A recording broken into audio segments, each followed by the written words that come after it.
Assalamualaikum warahmatullahi wabarakatuh. Bapak Ibu yang saya hormati, Alhamdulillah kita berjumpa kembali dalam kajian subuh Yayasan Pendidikan As-Salam, Jalan Merpati nomor 4 Sampang, Madura.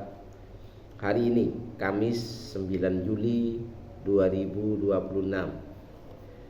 Tema pada pagi hari ini adalah kekuatan cahaya yang berada di dalam jiwa. Bapak Ibu yang saya hormati,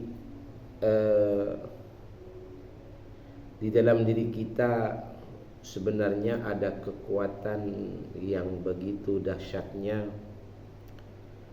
terutama kekuatan cahaya Allah. Perlu kita ketahui bahwa cahaya Allah itu adalah merupakan petunjuk, anugerah, hidayah, ataupun kasih sayang Allah yang Allah berikan kepada orang-orang yang beriman, kepada orang-orang yang bertakwa kepada Allah, sehingga orang itu selalu berada di dalam jalan yang lurus, yaitu selalu berada di jalan Allah. Dan Allah senantiasa melindungi orang itu agar jangan sampai orang itu berada di jalan yang salah. Namun demikian, tidak semua orang memiliki hal ini. Hanya orang-orang yang jiwanya itu yang senantiasa berkomunikasi dengan Allah. Hanya orang-orang yang jiwanya istiqomah di dalam beribadah kepada Allah. Hanya orang-orang yang senantiasa jiwanya selalu istiqomah di dalam beribadah kepada Allah dan menjaga kesuciannya. Jadi orang-orang yang seperti itu yang Allah berikan cahaya, dan dengan cahaya itu maka hamba-hamba Allah itu akan berjalan di muka bumi dengan lurus, yang selalu ikhlas berada di jalan Allah. Bapak Ibu yang saya hormati,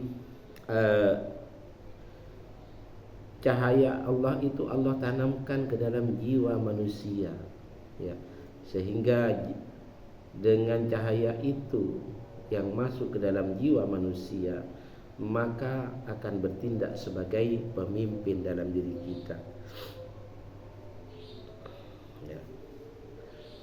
Kemudian dengan cahaya itu akan membawa jiwa untuk selalu di jalan Allah, di mana hidupnya akan selalu sesuai dengan Al-Quran dan Sunnah.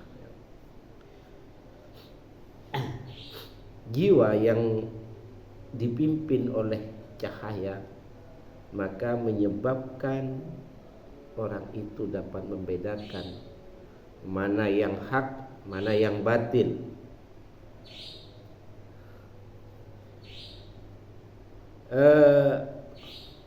Walaupun kita sadari Bapak Ibu bahwa di dalam jiwa itu akan terjadi saling tarik menarik,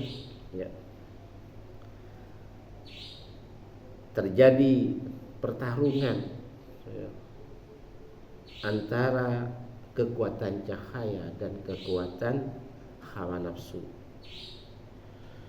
Apabila cahaya atau yang berada di dalam jiwa itu sebagai pemenang, maka hawa nafsu akan tunduk kepada perintah cahaya. Semisal saja, misalkan hawa nafsu kenapa harus tunduk? Karena hawa nafsu tidak bisa dimusnahkan. Kita ambil contoh ketika kita mau makan, maka makan ini pekerjaan hawa nafsu. Ketika kita mau makan, maka ketika cahaya masuk ke dalam jiwa, maka nanti jiwa mengendalikan hawa nafsu. Maka contoh makan tadi akan menyebabkan orang itu berpikir ulang. Yang harus kita makan adalah makanan yang halal, jangan yang haram. Sama halnya dengan ketika kita melakukan hubungan suami istri,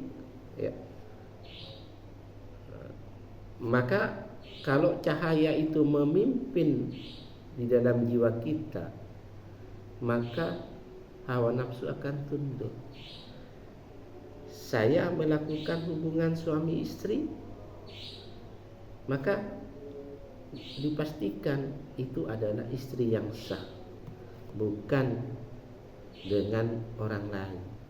Nah, ini satu contoh bahwa kekuatan cahaya mampu mengendalikan hawa nafsu.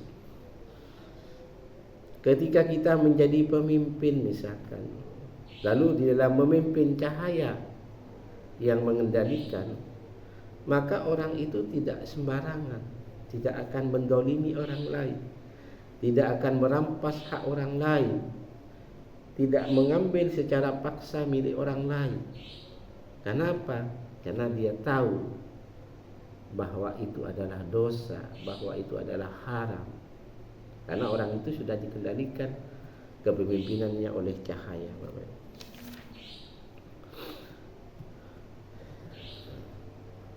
Bapak Ibu yang saya hormati, mari kita lihat tentang ayat atau surat bahwa untuk mendapatkan cahaya itu adalah hanya orang-orang tertentu, yaitu adalah orang yang bertakwa kepada Allah, kepada Rasulullah, beriman kepada Allah, beriman kepada Rasulullah. Allah berfirman di dalam surat Al-Hadid surat 57 ayat 28. A'udzubillahi minasyaitonirrajim. Bismillahirrahmanirrahim. Ya ayyuhalladzina amanu taqullaha wa aminu bi rasulih. Hai orang-orang yang beriman, bertakwalah kepada Allah dan berimanlah kepada Rasulullah. Artinya apa? Artinya kita bertakwa kepada Allah, kita diminta untuk menjalankan segala perintah Allah, menjauhi segala larangan Allah dengan niat yang tulus, dengan niat yang ikhlas, semata-mata mencari keridhaannya. Beriman kepada Rasulullah, kita percaya bahwa Nabi Muhammad itu adalah utusan Allah.